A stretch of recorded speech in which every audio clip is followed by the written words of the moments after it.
Bonjour à tous, aujourd'hui je vais vous montrer comment faire des présentations dynamiques extrêmement personnalisables grâce à un outil vraiment puissant qui s'appelle Prezi. C'est tout simplement qu'au lieu d'avoir une succession de slides, ce qui peut être un petit peu ennuyeux, vous avez une sorte de tableau, vous avez un grand champ sur lequel vous pouvez placer le contenu absolument comme vous le souhaitez. Et ensuite vous allez définir comment l'utilisateur arrive sur tel ou tel contenu. On voit ici que j'ai des boutons de navigation en bas et j'ai tout ici, tout visible sur l'écran principal. Donc, qu'est-ce qui se passe quand je vais cliquer sur la flèche? Eh bien, je zoome sur le mois de janvier. Donc, on voit que ça m'amène à une vue différente. Et si je reclique, eh bien, je vais à nouveau rezoomer. Ça, c'est moi qui ai défini où est-ce que la caméra allait arriver dans mon tableau. Donc, on voit que je peux zoomer, pas à l'infini, mais de façon très significative, ce qui me permet d'arriver, par exemple, à la première seconde de la création de l'univers, où il y a le Big Bang. Donc, on peut intégrer toutes sortes de contenus, y compris des vidéos YouTube. Là, par exemple, je peux lire directement une vidéo YouTube dans ma présentation, qui simule ce à quoi pourrait avoir pu ressembler le Big Bang. Je clique à nouveau, et là, je fais un zoom arrière, et je me déplace pour arriver le 16 janvier, qui correspond donc à 400 millions d'années dans l'âge de l'univers, avec l'apparition des premières galaxies. Pareil au mois de décembre, c'est là que ça devient intéressant, parce qu'on se rend compte qu'il faut atteindre le mois de décembre pour voir apparaître la vie complexe, on va dire, sur Terre. Quand la vie quitte les océans, c'est à partir du 20 décembre, donc c'est vraiment très tard dans l'âge de l'univers. 30 décembre, c'est la disparition des dinosaures. Et là, je vais à nouveau zoomer encore plus. J'ai pris une capture de mon agenda, en fait. Le 31 décembre, qu'est-ce qui se passe? Donc, on voit qu'en haut de mon agenda, à 10 h le 31 décembre, c'est la naissance des premiers primates.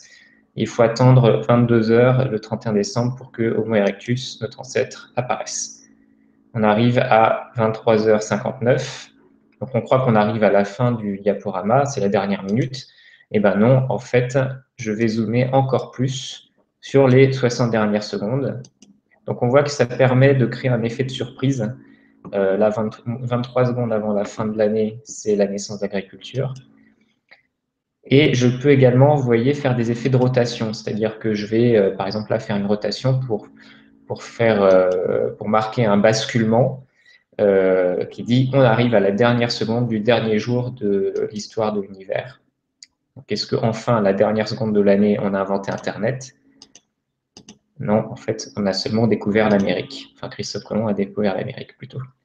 On passe le nouvel an, et voilà, une seconde à la fin de la première seconde de l'année suivante, ce sera l'an 2500, est-ce qu'on sera toujours là?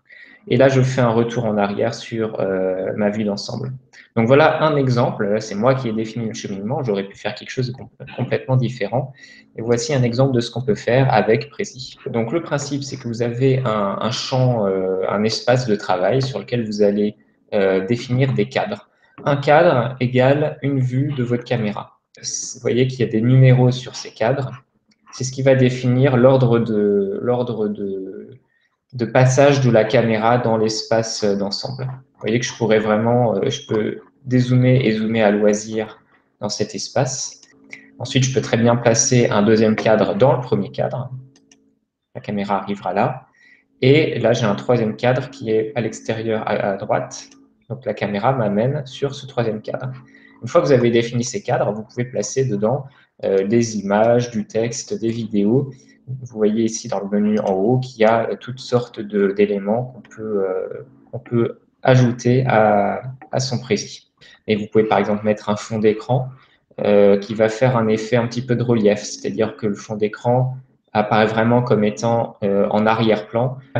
Lorsque vous zoomez, le fond va zoomer un peu moins vite, ce qui donne une impression de relief. Vous voyez ici que lorsque je zoome ou dézoome, la galaxie qui est derrière ne bouge pas tout à fait à la même vitesse, ce qui donne l'impression que le tableau flotte devant mon fond d'écran. Par exemple, si je veux faire une rotation de cadre, je sélectionne mon cadre, je vais à droite sur cette petite extension et je fais une rotation légère, ce qui fait que lorsque je suis dans le cadre 2, eh bien, en passant sur le cadre 3, ma caméra donne l'impression que je pivote.